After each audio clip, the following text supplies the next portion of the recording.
कहते हैं जालसाजी धोखेबाजी किसी के साथ भी हो सकती है, इसलिए इससे सतर्क रहने की जरूरत है। अभी हाल ही में पीएम मोदी ने भी डिजिटल अरेस्ट को लेकर लोगों को सावधान किया था, लेकिन फिर से कुछ ऐसा मामला सामने आया है जिसने सभी को हैरान कर दिया है। जालसाजों ने भोले भाले लोगों को बेवकूफ बनाकर उनसे करोड़ों रुपए हजम कर लिए हैं। नमस्कार, कैपिटल टीवी की स्पेशल स्टोरी में आपका बहुत बहुत स्वागत है और मैं हूं परवीन शेख। धोखाधड़ी में गंवा दिए करोड़ों रुपए, साइबर ठगी से दहल गया गाजियाबाद। साइबर ठग लालच, उम्मीद और धमकाकर भी लोगों के साथ धोखाधड़ी कर रहे हैं। मेट्रो सिटी गाजियाबाद में अलग अलग जगहों पर ऐसे ही 5 लोगों से करीब 1.25 करोड़ रुपए की ठगी हुई है। सभी मामलों में पीड़ितों ने साइबर थाने में शिकायत दी है। एडीसीपी क्राइम सच्चिदानंद ने बताया कि केस दर्ज कर जांच की जा रही है। जिन अकाउंट्स में रुपए डाले गए हैं उनके बारे में डिटेल निकाली जा रही है। संबंधित बैंकों को भी लेटर लिखा गया है। साइबर ठगों ने अच्छे भविष्य का झांसा देकर मुरादनगर के रहने वाले शहजाद खान से 49 लाख रुपए की ठगी की है। पीड़ित के मुताबिक उन्हें सोशल मीडिया पर विज्ञापन दिखा था, जिस पर क्लिक करने के बाद यूके के नंबर से कॉल आई थी। उन्हें निवेश पर हर दिन 15% तक के रिटर्न का झांसा दिया गया। इसके बाद उन्हें एक अमेरिकी कंपनी से निवेश के बारे में बताया गया। शुरुआत में उन्हें कुछ रिटर्न दिया गया, बाद में विश्वास होने पर उन्होंने और रुपए लगाए और इस बीच उन्हें आईपीओ देने की बात कही गई। जब उन्होंने रुपए नहीं होने पर उसे लेने से इनकार किया तो बदमाशों ने उन पर कार्रवाई करने का नोटिस भेजते हुए प्रॉपर्टी को जब्त करने की धमकी दी, जिसके बाद उन्होंने 15 लाख रुपए का लोन और बेटी की पढ़ाई के लिए रखे रुपए तक ठगों को दे दिए। उन्होंने कई बार में उनके बताए गए अलग अलग अकाउंट्स में 49 लाख रुपए से ज्यादा ट्रांसफर किए। 80 लाख दिखाकर ठगे 27 लाख। दयानंद नगर के रहने वाले रविंद्र चौहान से फॉरेक्स ट्रेडिंग के नाम पर 26,97,000 रुपए की ठगी की गई। उन्हें इंटरनेट से फॉरेक्स ट्रेडिंग के बारे में जानकारी मिली थी। निवेश के बाद उन्हें 30% से ज्यादा का रिटर्न देने का झांसा दिया गया। उन्होंने कई बार में आरोपियों के बताए अकाउंट में रुपए ट्रांसफर किए, जिसके बाद उनकी प्रोफाइल में 80 लाख रुपए से ज्यादा दिखने लगे, लेकिन वह रुपए निकालने के लिए और डिमांड की गई। टास्क और निवेश के नाम पर ठगे 49 लाख। इसी तरह से साइबर ठगों ने 3 अलग अलग लोगों से 49 लाख रुपए ठगे हैं। हर दिन 5% का रिटर्न देने का झांसा देकर वसुंधरा के रहने वाले उमेश मिश्रा से 24,20,000 रुपए की ठगी हुई। उन्हें हर दिन 5% रिटर्न का झांसा दिया गया था। वहीं राजनगर एक्सटेंशन की सोसाइटी में रहने वाले सुबोध त्यागी से भी निवेश के नाम पर 18,10,000 रुपए ठग लिए गए। पटेल नगर के रहने वाले दीपक कुमार को भी 160 रुपए देकर बदमाशों ने 6,49,000 रुपए की ठगी की। फर्जी यूपीआई आईडी से पैसे हजम।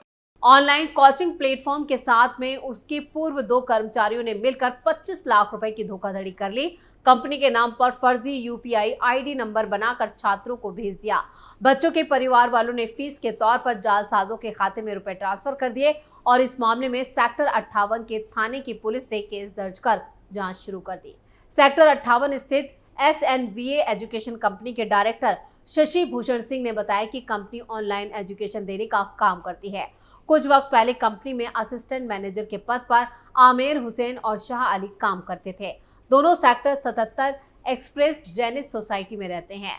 डायरेक्टर से हाल ही में HR ने जानकारी दी कि आमिर और शाह अली ने कंपनी के ग्राहकों को गुमराह करके फीस अपने निजी खातों में ट्रांसफर कर ली।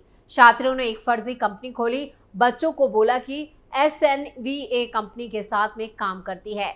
दोनों ने मिलकर पेपर पर अकाउंट बनाकर छात्रों से फीस पैसे डलवा लिए, जिससे कंपनी को वित्तीय नुकसान उठाना पड़ा। और इस संबंध में जब HR की तरफ से गहनता से जांच की गई तो पता चला कि उसने कंपनी के कई छात्रों को गुमराह करके पैसे अपने खाते में डलवा लिए। सारे रुपए USD के रूप में ट्रांसफर कराए गए।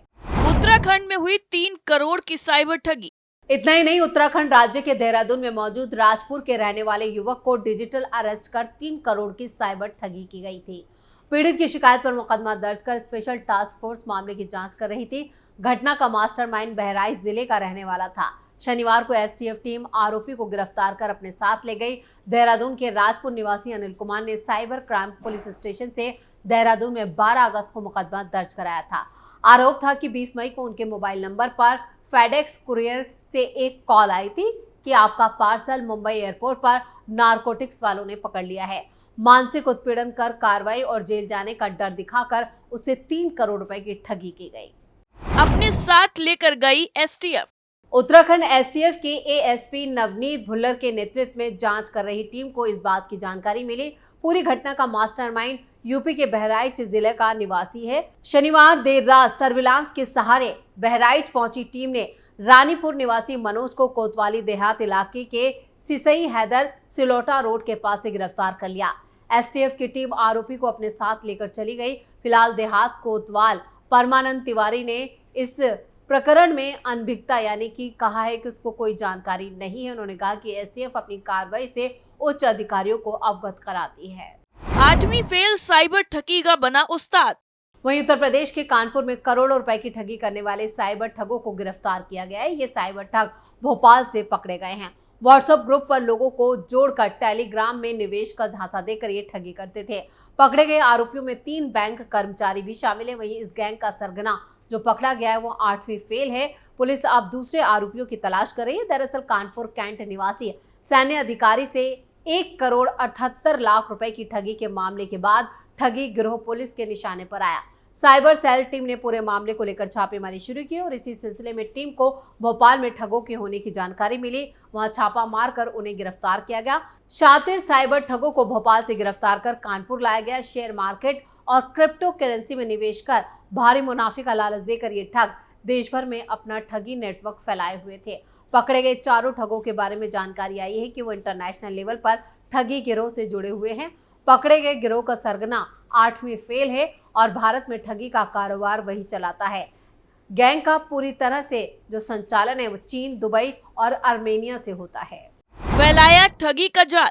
ओबीसी जन कल्याण संघ समिति का जिला अध्यक्ष भोपाल निवासी रोहित सोनी के अलावा 12वीं पास होशंगाबाद निवासी बैंक में लोन रिकवरी एजेंट अक्षय गुरु, बीएससी पास एक बैंक में सेल्स रिप्रेजेंटेटिव मधुबनी बिहार निवासी मनोज कुमार मंडल और एमबीए पास बैंक क्लर्क भोपाल निवासी मयंक मीणा को साइबर सेल से गिरफ्तार किया।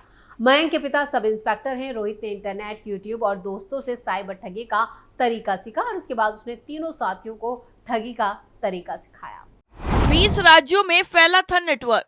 साइबर ठगी गिरोह भारत में भोपाल और नागपुर से पूरा गिरोह चलाते हैं। यूपी में कानपुर के अलावा आगरा, लखनऊ, चंदौली, नोएडा, आंध्र प्रदेश, बिहार, दिल्ली, गुजरात, हरियाणा, केरल, कर्नाटक, मेघालय, राजस्थान, पश्चिम बंगाल, महाराष्ट्र और पंजाब समेत कई राज्यों में ये साइबर ठगी की वारदात को अंजाम दे चुके हैं। साइबर ठगों के खिलाफ अब तक 238 शिकायतें दर्ज की गई हैं। 500 से ज्यादा लोगों को उन्होंने ठगी का शिकार बनाया है।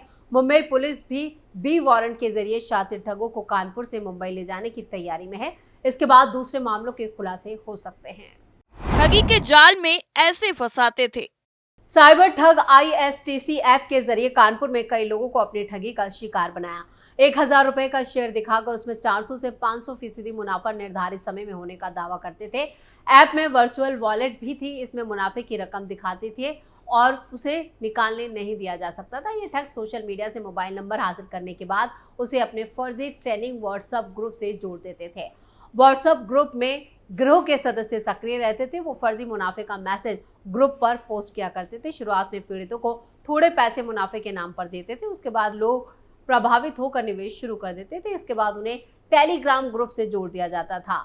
यहीं से भारी मुनाफे का लालच देकर ठगी का खेल खेला जाता था।